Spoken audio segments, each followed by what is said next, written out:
এই রমজানে একটি নামাজের কথা বলবো, শত কষ্ট হলেও এই নামাজটা আপনি ছাড়বেন না, একবার হলেও এই নামাজটা আপনি পড়বেন। নবীজি এই নামাজের এত গুরুত্ব দিতেন, নবীজি বলেছেন জীবনে একবার হলেও তুমি এই নামাজটা পড়বে।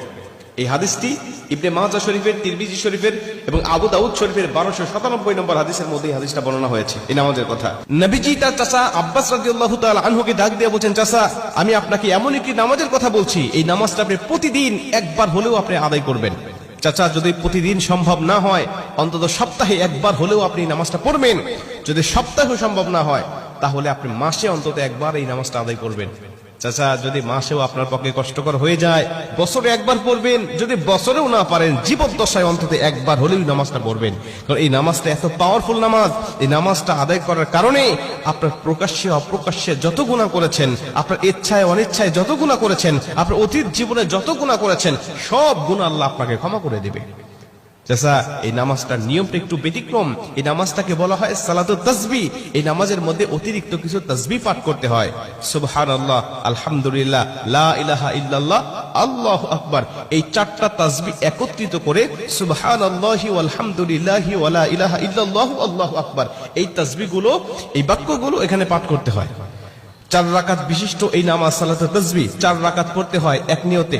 4 রাকাত নামাজে প্রতি রাকাতে 75 বার করে করে মোট 300 বার এই তাসবিহটা পাঠ করতে হয়।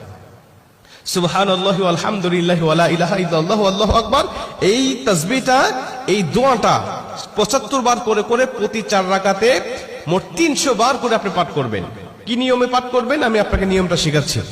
আবু দাউদ শরীফের 1297 নম্বর হাদিসের মধ্যে যে নিয়মটা এসেছে, আমি এই নিয়মটা আপনাকে শেখাচ্ছি।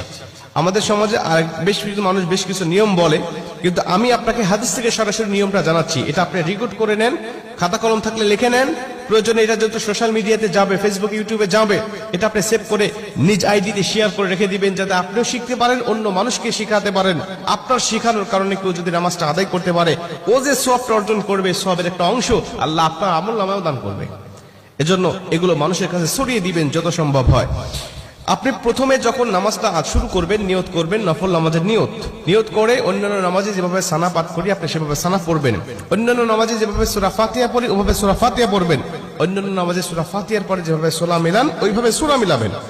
সূরা মিলানোর পরে রুকুতে যাবার আগে দাঁড়ানো অবস্থায় আপনি 15 বার এই তাসবিহটা পাঠ করবেন। সুবহানাল্লাহি ওয়াল হামদুলিল্লাহি ওয়া লা ইলাহা ইল্লাল্লাহু আল্লাহু আকবার, এই তাসবিহটা পাঠ করলেন 15 বার।